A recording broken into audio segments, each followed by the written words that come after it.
Agee, what's up, dog? What's up, Thrill? Hey, man, listen, it's crazy. But right now, man, everything in the news is about money, gambling, sports. They're finding it on. Man, they overturning rocks we didn't even know that needed to be unturned. Baseball, football, basketball. I mean, at some point, they may even go down to the YMCA, man. I'm sure there's somebody at the Y betting on their son game that the government coming out of them. But on today's Agee and Gates Hoop Dreams podcast, man, this is a special edition because we want to talk about the current state of gambling and the recent issues in the NBA and other sports. Joining us today for this conversation is none other, man, than who I think is one of the smoothest cats in the game.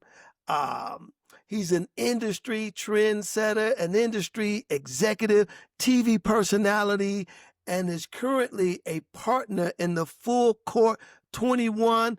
And I gotta say this, got one of the best podcasts out there, the Open Run podcast.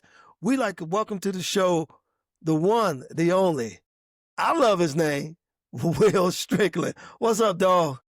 What's up, sir? How you doing? Hey, Man. Will, can't forget you got to throw in the Uno goat. Of course. Of course. I already told him before the show started, man. I said, man, I need one of them shirts right there. That's fire there, man. The young people in my class, I teach a course on hip-hop culture. I created and taught the world's first university accredited course on hip-hop culture called Edutainment, the impact of hip-hop in American culture, because I didn't want someone else to try and tell my story. Got that right. Right. Got that. Speaking of your story, give it to us, man. How did you become Wall Street Will Strickland? Well, that's basketball, because on the court, they give you the business all day, every day. Right. And I wouldn't say that I'm an expert in the gambling part. I don't gamble. I quit school because of recess, so I don't play. But that being said, I am someone who's keenly aware of how gambling, they call it gaming now, to soften the phrase. Yeah. Right. How gaming is being utilized as a new type of addictive drug in our communities. It's not just the people who have the means and are willing to throw their means away because of a $12,000 bet. You make $38 million in your contract, but you're willing to gamble $12,000 to lose it all? It happens. But there's something deeper and more insidious than just, hey, we're gambling, prop bets, and everything else. When you make everything about gambling on every news show or every sports show, I should say sports news show, when you walk into the fan, and I'm sure I'm not going to get any, endorsements from them anytime soon. From the FanDuel pregame show featuring Arthur Agee and William Gates, powered by Bet365 from the DraftKings Arena. What? That's what we're dealing with right now. It's all around you. How do you navigate this when you have access and the idea that now you can make money from anything? You don't have to even be someone who's expert in the ways. Oh, you have an app on your phone? You have $5 in your account? Go ahead. Make that $5 $20. Make that $20 $40. make that $40 $100. And the idea of working smarter but not harder comes into play. And they think they're working smarter. But what do they say whenever you go into a casino? Who wins? The house. Baby. Always wins. So if you know that going in, and you still bang your head against that concrete wall, of course, they're going to give you a little, catnip to let you believe, they'll let them win one time. But if you lose 5 times, the odds are not in your favor. So that's what I'm looking at. I'm seeing how it's affecting young people, how it's affecting our viewing of the games, where any irregularities, something that looks off, all of a sudden it's gambling. Instead of like human nature, people mess up in games. They do. All the time. The best players who ever played the game have messed up in the biggest games. The problem becomes, though, when those best players, when they mess up in a way that is not natural to us. Well, we haven't seen that yet. It's always we the think ninth. We haven't seen it. Well, if we have, do we retire and play baseball? I feel you. I'm gonna stop. Because we don't have empirical evidence to support that. But anyone out here in these super sleuthing streets, the web streets, could say, oh, this is the reason why that happened. Whether it's true or not, the lie travels faster than the truth, sir. Absolutely. And you know this, you've been in the game long enough. Is it really about truth or about perception? Right. If you help me, if I'm losing money and I think you missed that shot, whether you tried to make it or not, my perception is you lost me money. Right. Because you ain't giving me your A game. Man, I was looking at some of these stats out here, man, that DraftKings and FanDuel own or control about 75% of the sports betting right now. And Agee, we was just talking about this the other day, all of these different venues now that the sport is on. You got Prime, you got Peacock, NBC done got back in the game. There's so many places, and I've seen more commercials about sports gaming doing a sporting event than I've ever seen in the last, 15 years? ESPN even have they own show about the odds of what game's gonna be on and who's playing, and like they in the bucket too. It's money to be made, and the thing is, with this kind of stuff, when they legalize gambling, see, if you do it, if we roll in dice in the alley, it's criminal. But you do it in a casino where the government gets their piece and other dark forces get their piece, everybody's good. Do as I say, not as I do. Right? And Well, I that's don't know if you guys heard the about hypocrisy this, of the whole man. thing, right? Oh, absolutely.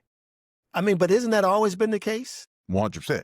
100%. And we look at, there's a history of gambling, whether you talk about college basketball back in the 30s, 40s, 50s, even as recently as, and I talked about this on my podcast the other day. There was a scandal. If you remember John Hot Rod Williams, blessed dead, who played for the Cleveland Cavaliers most prominently. He went to Tulane University back in the 80s. Tulane got the death penalty. They lost their program for 5 years because a bunch of guys got caught gambling. Hot Rod was the only one going to the NBA. The other guys were banned from playing NCAA basketball forever, so they end up in Brandon, Manitoba, of all places. They get up there, they impregnate every white woman in town, and they win up 4 or 5 championships in a row, national championships in a row, because these guys, the difference between Canadian basketball and U.S. basketball back then was, the gap was wide. Yeah. Yes. These guys are going up there dominating. But what is the recourse today? We just saw this with players from Arizona State, from Mississippi Valley State, and the young men who went to, what's the school?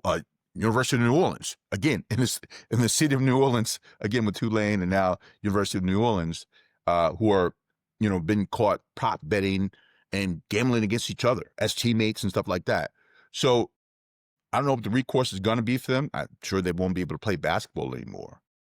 But when you put it out there where you're the 9th, 10th, 11th guy on the bench, you're not getting that NIL money like everybody else is. So you're like, absolutely, I want a piece of that too.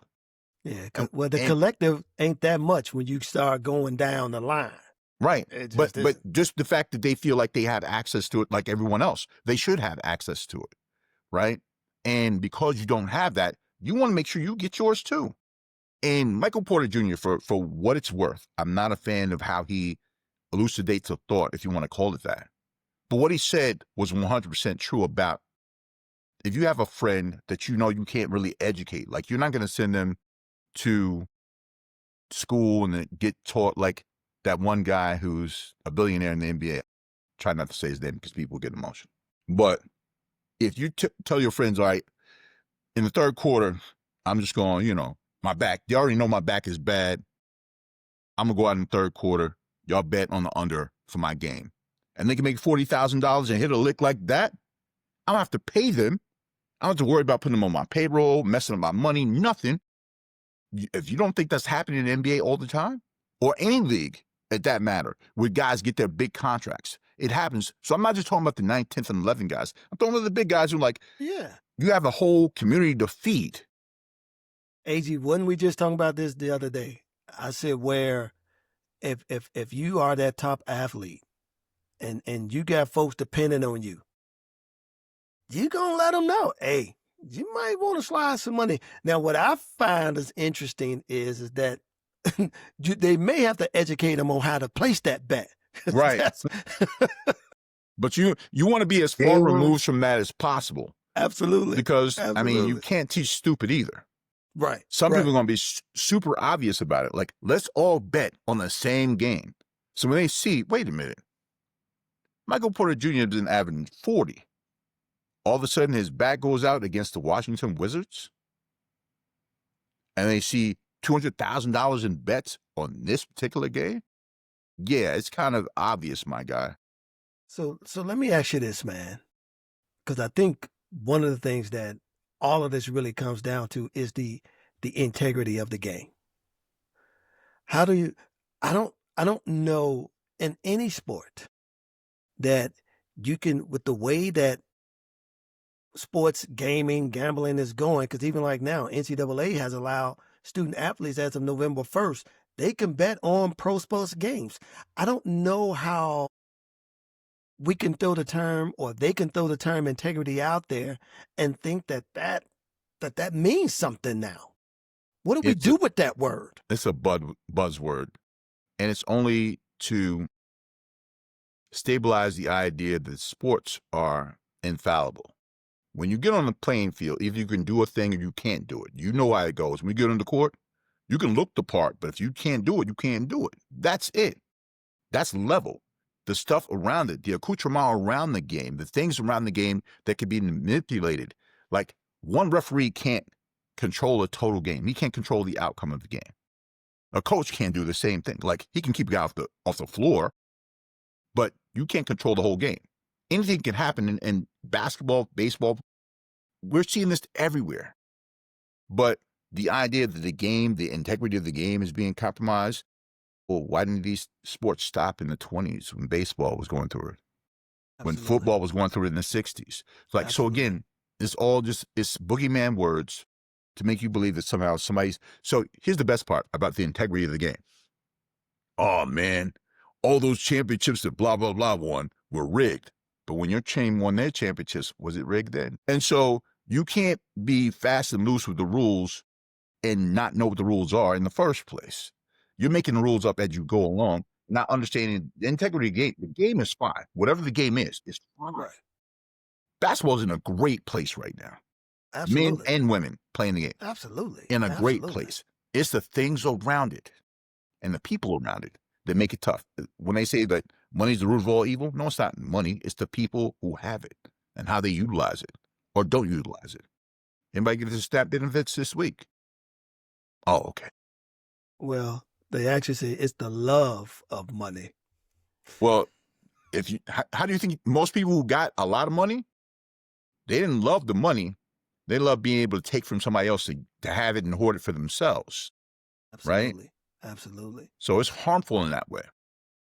Can we jump into this NCAA thing for a minute, though, man? With the fact that the NCAA is allowing these college athletes to bet now, and my thinking is, this is not even about integrity. This is about now responsibility. As a college coach, whether men's or women, as an athletic director, men's or how do you like what's the announcement? Hey, guess what?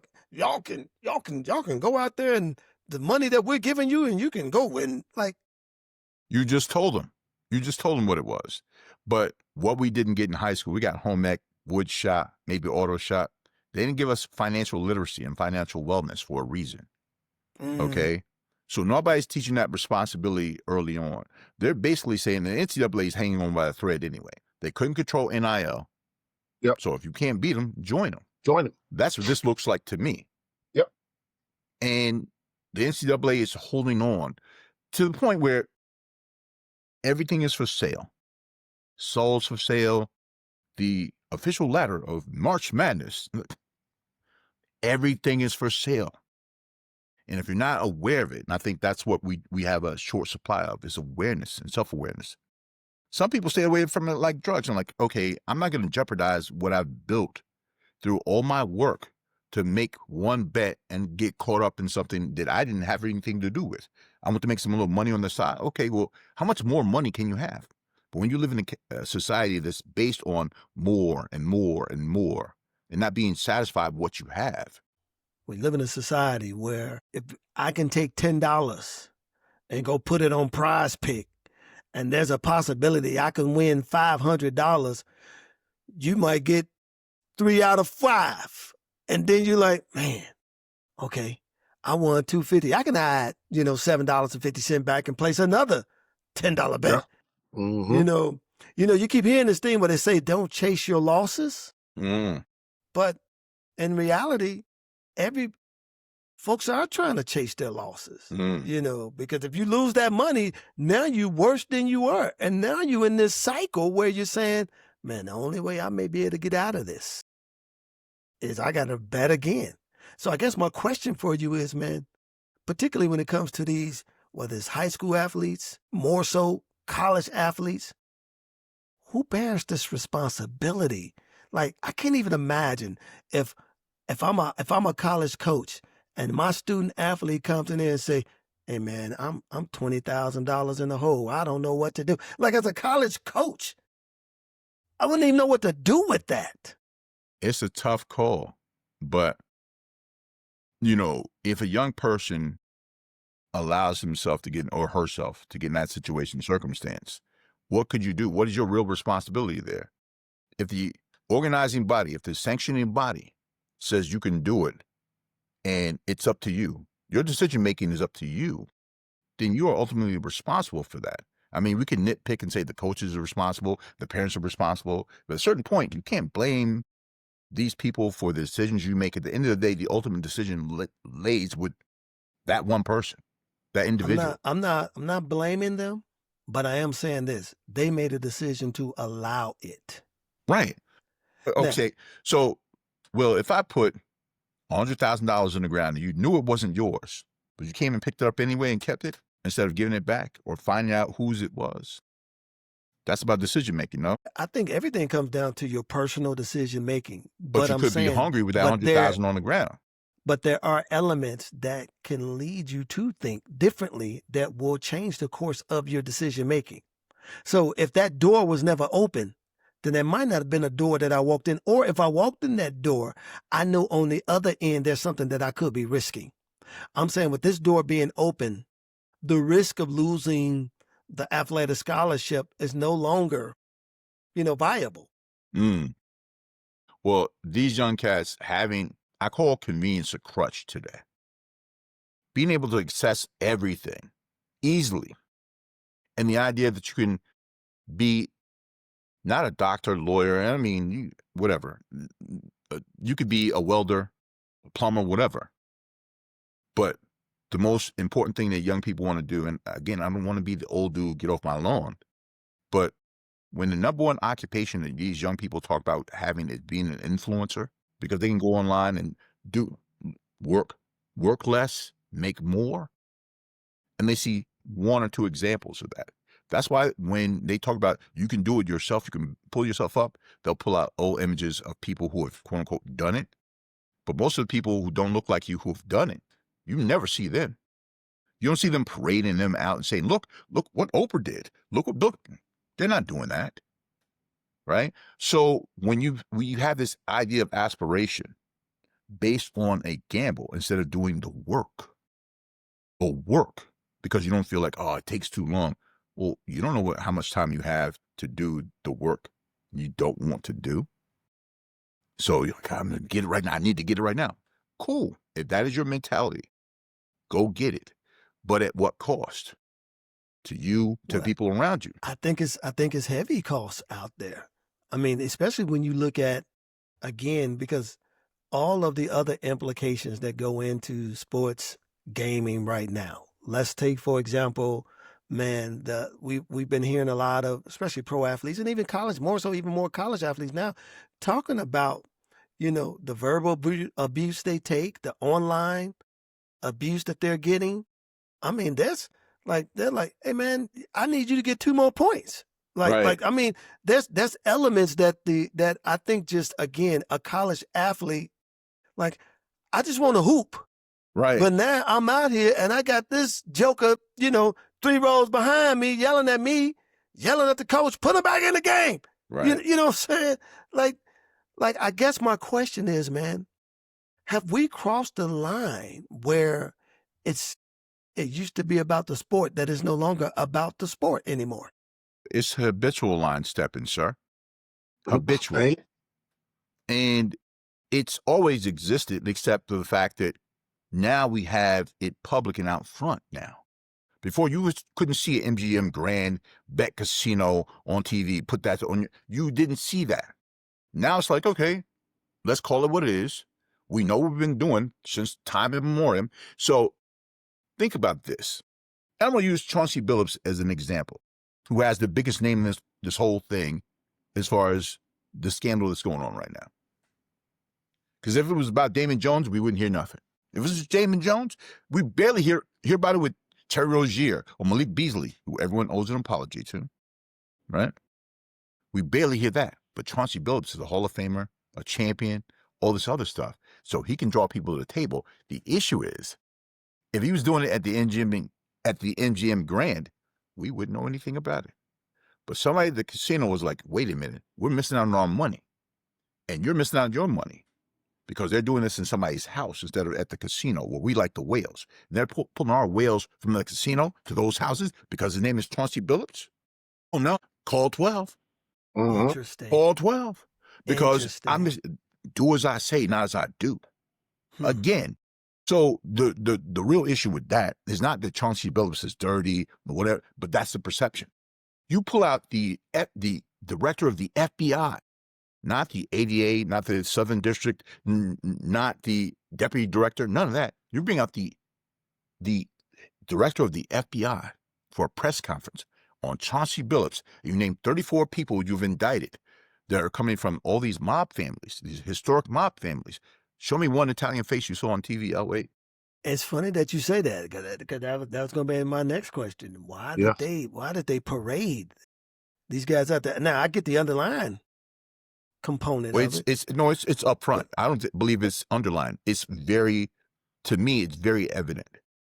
There's no gain. There's no ultimate gain in saying, okay, we're going to send Chauncey Billups to jail, or we're going to send Damon Jones to jail, or we're going to send Terry Rozier to jail. That's not going to curb what the mob families do. Or that was that was going to be my question. Like, what's the outcome of this, man? It's all optic play. It's all optic play. They're struggling to find something. These guys lost in these midterms. You got a Muslim mayor in New York. Like, it's a lot going on. So you're going to starve your people to force them into doing your bidding, no matter what, and blame the other side.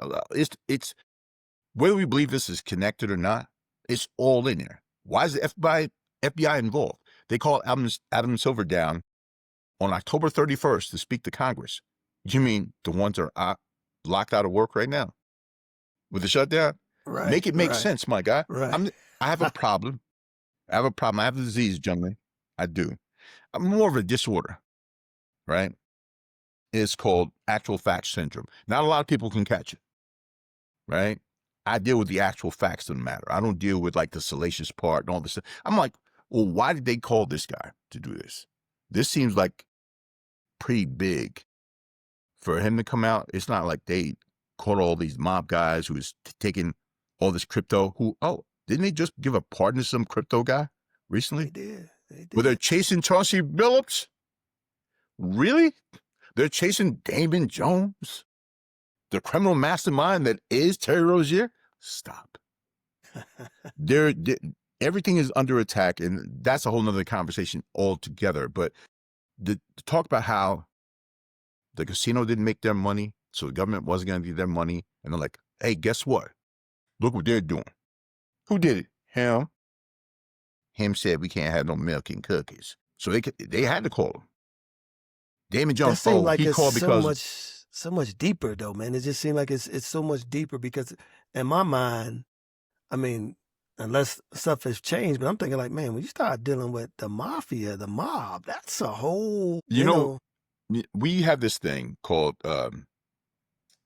was it when we talk about conflation, so it's causation, correlation, conflation, right? So Will is black. Will likes rap because Will is black and he likes rap. Will is a thug. Wait a minute. How do you jump to that conclusion?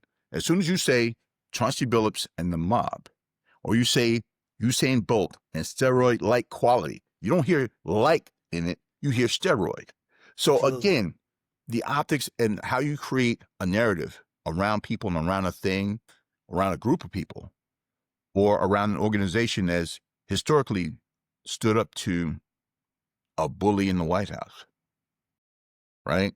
How do you minimize well, you can't really. Most of the people who run those organizations, the governors of those organizations, all voted for him anyway. Let's keep it a band. So what are you really hurting at the end of the day? Your intention is not to hurt the owners, or I'm sorry, the governors of those franchises and the people who run the franchises. It's the people who play in the games. Yeah. This is so crazy. Well, let me ask you this too, though, man. How do whether it's the league or the NCAA, let's say like individual schools, why aren't they taking some of the rap on this? For example, I don't know if you guys heard about this, man, but there was I believe 13 players from 6 different schools. I think it was Eastern Michigan, Temple, Arizona, New Orleans. You talked about that. North Carolina, AT&T, Mississippi Valley State. All of them been suspended, and not only suspended, these guys are now kicked out of school. Bam. Like it's gotten to what are we missing? Like who shares the blame in this, man? Like in terms of I guess I'm thinking like, to me it's like marijuana. You know, it was outlawed. So all these cats in jail, now it's legal. Yeah. I'm like, why you ain't letting them out? You know, it's to legal. help run these cannabis companies. You figured somebody who knows how to sell it would be great at selling it legally, but that's a whole nother conversation. Right. Prohibition always creates economy, brothers. I'll say it again. Prohibition always creates economy. When you think about alcohol prohibition, it was illegal when they were doing it, but as soon as we put a government seal on it, it's cool. It's cool. Weed was illegal until we put a government seal on it and made sure that all the people who can get licenses were attached to us. We get that tax revenue, and we might give a little back every once in a while in Colorado. Let's not forget how they tried to portray to the public that weed was like a level 2 drug.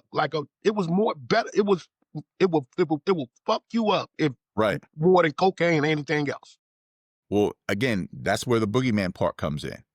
Because here's the best part. In the 80s, when we grew up, y'all know heavy in Chicago, heavy in Detroit, New York, Baltimore, Newark, Oakland, LA, Houston, Miami, and all those little spots, Mobile, Alabama, Shreveport, Louisiana, places like that too, right? That when the crack epidemic was a thing, it was criminal.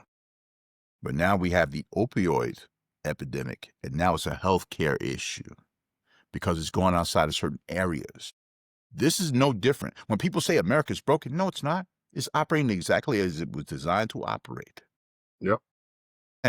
And I know I'm doing macros right now, but the idea that every example we give is like a reflection of what this thing was built on in the first place. Land of the thief, home of the slave. I mean, what was I supposed to say? Land of the free, home of the brave. Faux pas on my part. I apologize. It's crazy, man, because I don't know what the new dynamics is, and maybe you can help me with this, Will, because I remember once upon a time, man, where Vegas was the spot, man. People was like, I got to get to Vegas. I got to get to Vegas. And now, man, Vegas is falling apart. Like, you know, the mere fact that you don't even got to be there. Right. Like, at all. Right. Like, so what's what did I say about convenience being a crutch? Like, because you can access anything now, you don't give the effort to go and do the thing, which only makes you lazier by default. Yep. And so when you get caught slipping, it's like my son one time. This dude, when he was in middle school, he had a little pornographic picture on his phone. He was sitting around to his buddies, and he had a message on it that said, when you get done looking at it, delete it. Everybody else deleted it except him. Yes, sir. So the convenience of it makes you lazier, right? And people are like, okay, well, if I don't have to go to Vegas, what's the point in, like, MGM Grand is just an idea. When you put all your music in the cloud, when was the last time you touched an album? First of all, don't even get me started on that, man, because I'm saying it's about. Well, I'm it's just about saying you don't make you there's feel no like ownership it's more in that convenient, either, though. but Yeah, that's the it's more point. convenient, but there's no ownership either, man. The fact that That's the point, though. when you No could ownership. go buy an album, that was yours. Now Right. it's in the cloud. I'm paying them the same money, but if the cloud, they can break the cloud down whenever they want to. When they take these ironically named smartphones, there used to be 17 different appliances. Then now you do your baking on, you do everything on. If they want to cut it off, you done. You done. Right? So when kids can't even function without their phones, when adults can't function without their phones for an hour, forget about a day, they can't function. What do you think that is? That's a control and a level of control. And you talk about responsibility. It's individual responsibility, but you've been given the catnip from every other angle and every other area. Absolutely. Right? And so you keep getting fed that. Eventually, you're going to eat. You have to. But what's the difference between soul food and fast food? Right? We get Hey, this fast food. My mind is who's cooking it. Right, but we know who's cooking it. We know who's cooking it. Right? So you give me steroid chicken. You go to Church's Fried Chicken, and the drumstick looks like a fist, right? And you still eat it. My man, blessed dead to my dear old dad, this dude used to tell me some stuff. Some crazy stuff. He said, there's two sides to every story, and three when you include the truth. It's always seek the truth, young man, right? You didn't tell me to learn how to think independently. And I don't know that everyone has the capability, and that's not a knock against people. It's not a skill that's developed, because most of us, when you have young people out here who have to decipher and sift through 80,000 images a day on their ironically named smartphones. Yeah. You have to decide what's soul food and what's fast food. And if all your fast food is in making money or having sex, so they'll sell you, or losing weight, Ozempic, Cialis, and FanDuel. Tell me if I'm wrong. How many kids you hear these kids talking, making prop bets in the 10th grade in the classroom? I go in these classrooms now. It's interesting that you say that, because I wanted to bring this up, that they're saying, man, that right now with the sports gambling, it is the highest among young adults. And we're not just talking about athletes. We're just talking about young adults, period. They're saying that 58% of young adults are participating in sports gambling. Want to know why? And man, their jobs are on the line. AI is taking their jobs away. And when you feel like your job market is being filtered down and watered down to the degree that you are no longer viable in the job market, well, you have to earn somehow. I mean, life is a gamble. We scramble for money. I might crack a smile, but ain't a damn thing funny. And you have to figure it out. You have to figure that out. You say that, because when it comes to campus life, they saying 67%. That number goes up higher. 67% of students living on campus are betting, are sports betting. As a matter of fact, and of that 67%, 41% are betting on their own school teams. Fertile ground. And here's what's even crazier than that. Of that 67%, this the number that threw me off. Agee, Will, this threw me off. 35% of them use bookies. Come on, man. For Come what? Come on, man. That's what I'm saying. For what? You know why they're using bookies? Most of them don't even watch sports. They want the money. Think about that. If you have to have somebody tell you what to bet on, because you don't know the teams, you don't know the players, you don't know injury reports, you don't know any of that stuff. There's a reason why the NFL has been doing this forever.